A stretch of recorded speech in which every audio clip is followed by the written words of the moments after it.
Next topic हम पढ़ रहे हैं Newton second law is the real law of motion. This article is again important. Newton second law is real law of motion means हमने 3 laws पढ़े Newton के, but जो second law है वो मेन लॉ है क्योंकि इसमें फर्स्ट लॉ भी कंटेंड हो जाता है और थर्ड लॉ भी कंटेंड हो जाता है. तो इस आर्टिकल को हम 2 पार्ट्स में पढ़ेंगे. सबसे पहले मैं आपको बता दूं कि फर्स्ट लॉ जो है न्यूटन्स का, first law is contained in second law. ठीक है, तो करते हैं स्टार्ट. सपोज़ करते हैं कि जो according to Newton second law F is equal to m a. तो हम सपोज़ करते हैं कि अगर F ज़ीरो है मीन्स किसी सिस्टम के ऊपर एक्सटर्नल फोर्स नहीं लग रहा है तो एम ए भी ज़ीरो हो जाएगा. मीन्स सेकेंड लॉ स्टेट करता है F is equal to m a if no external force act on the system.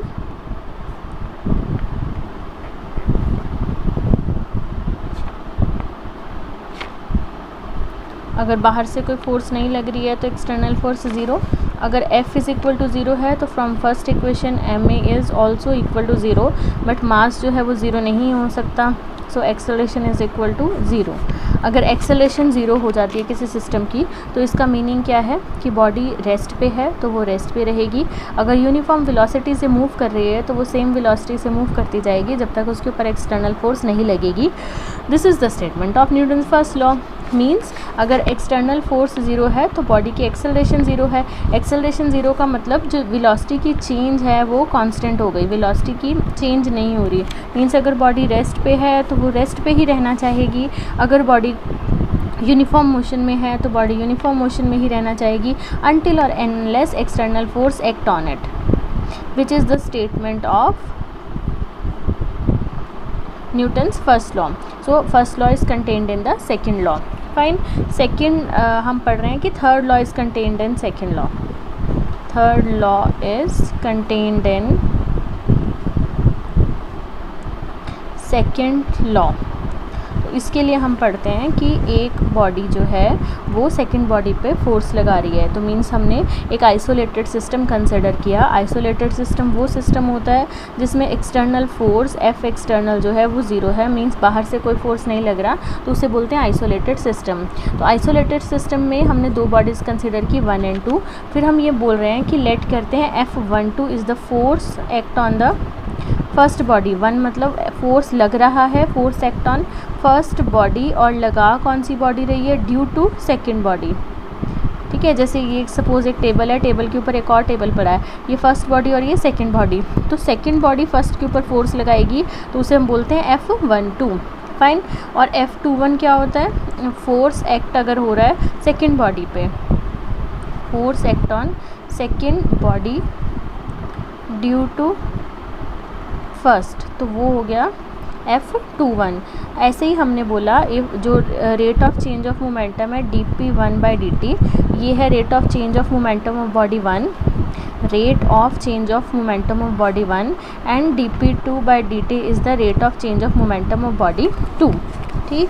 तो न्यूटन सेकेंड लॉ क्या स्टेट करता है, F12 is equal to dp1/dt and F21 is equal to dp2/dt. ठीक है. तो यहाँ से हमने इक्वेशन 1 और इक्वेशन 2 को ऐड कर दिया. वैल्यू बनेगी F12 plus F21 d/dt p1 plus p2. d/dt दोनों में कॉमन था, बाहर कर दिया और अंदर बचा p1 एंड p2. फाइन. तो जो अगर सिस्टम के ऊपर एक्सटर्नल फोर्स नहीं लग रहा है तो न्यूटन्स का सेकेंड लॉ जो rate of change of momentum है, according to Newton second law rate of change of momentum zero हो जाएगी if no external force act on the system. ठीक है.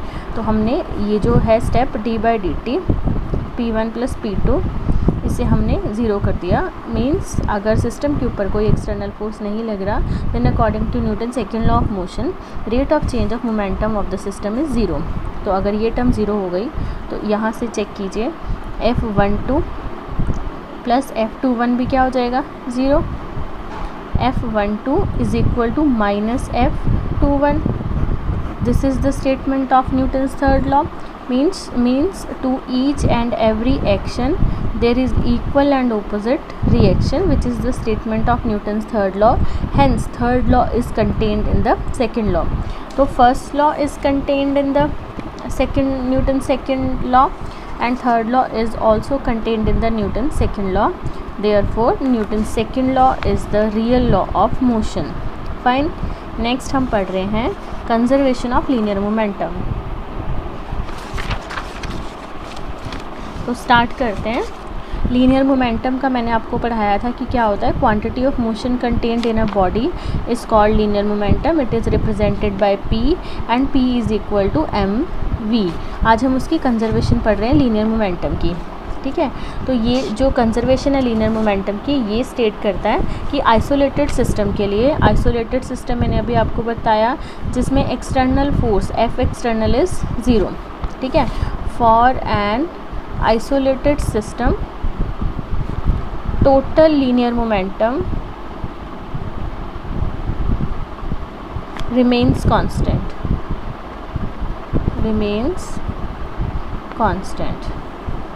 ठीक है. मीन्स वो सिस्टम जिसमें एक्सटर्नल फोर्स नहीं लग रहा, उस सिस्टम में लीनियर मोमेंटम जो है वो हमेशा कांस्टेंट रहेगा. फाइन. इसका हम मैथमेटिकली देखते हैं. न्यूटन्स का सेकेंड लॉ ऑफ मोशन हमने लगाया, which state that F is equal to d p by d t. अगर सिस्टम के ऊपर एक्सटर्नल फोर्स नहीं लग रहा means F is equal to 0. अगर एफ 0 हो गया तो d p by d t is equal to 0. Means P की change with respect to time is 0.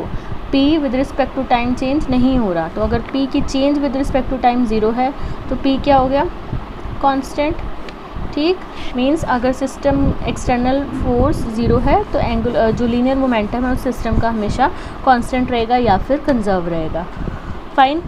ये तो मैंने सिर्फ एक सिस्टम की बात की. तो अब हम अगर मल्टीपल सिस्टम की बात करें, let P1, P2 and P3 be the linear momentum of the system 1, 2 and 3, तो टोटल फोर्स कितनी लगेगी अब हम वो निकालते हैं. तो F external is equal to d p by d t होता है, और सिस्टम में d by d t, p की value P1 plus P2 so on up to Pn.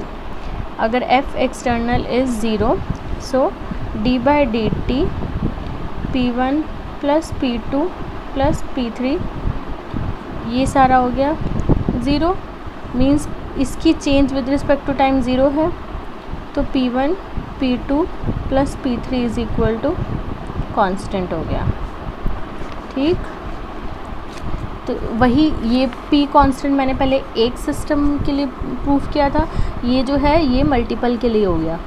मतलब सिस्टम में मल्टीपल पार्टिकल्स हैं, उनके ऊपर जो लग रहा है वो है. नेक्स्ट हम डिराइव कर रहे हैं conservation of linear momentum from Newton's third law. Means ये जो कंजर्वेशन है, जो मैंने कंजर्वेशन निकाली है, इसे डिराइव करना है from Newton's third law. Okay, let's start.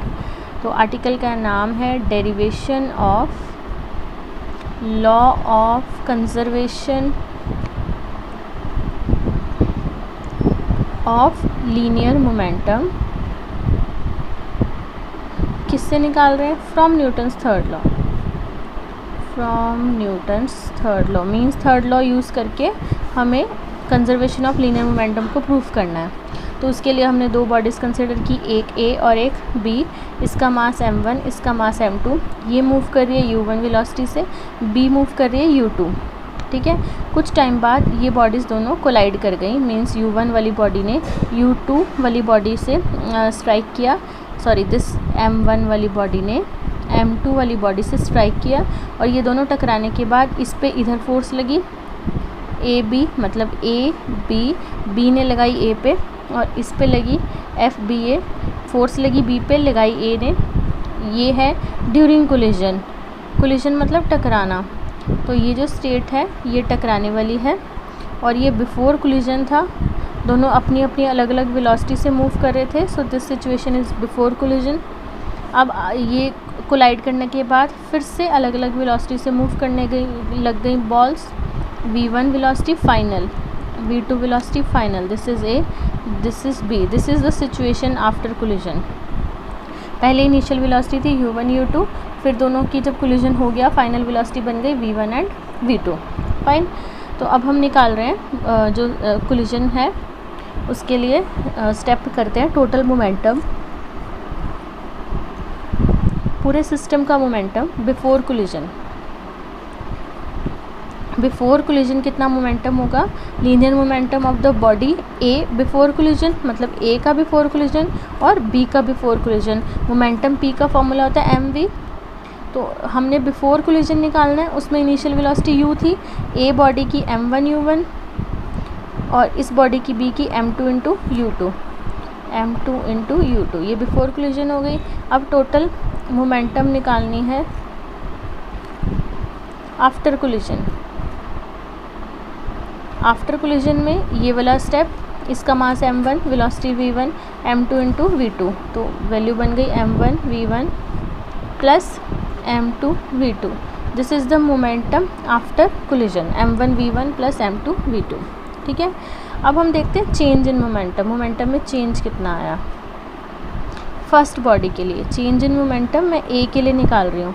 देखो बाद में हो गया m1 v1, पहले था ए का m1 u1, तो चेंज कितना हो गया m1 v1 minus m1 u1। B body के लिए फाइनल मोमेंटम है m2 v2, पहले था m2 u2, तो कितना हो गया m2 v2 minus m1 u2। Fine, ये change in momentum A body के लिए, ये change in momentum B body के लिए।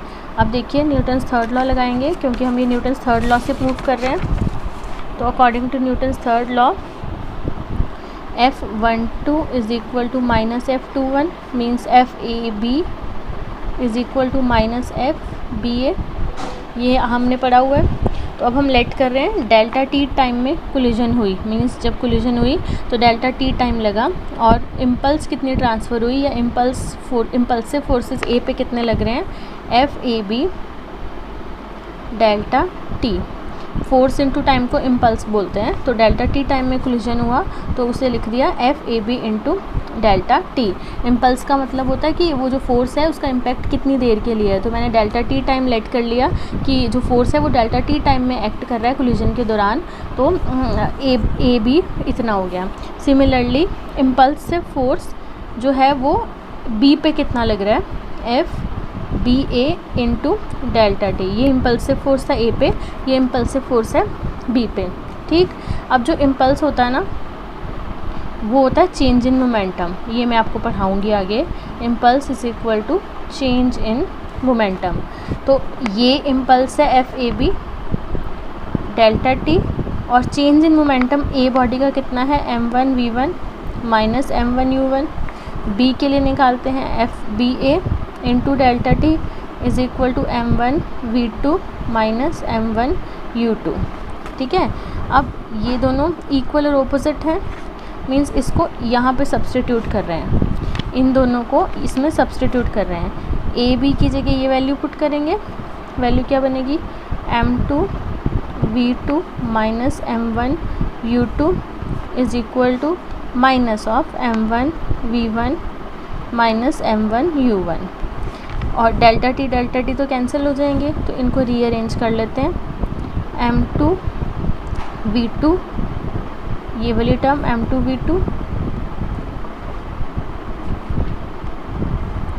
और इसमें ये ऐड हो गया इधर आके m1 v1, ये minus minus plus m1 u1 और ये टर्म उधर जाके प्लस हो जाएगी m2 u2।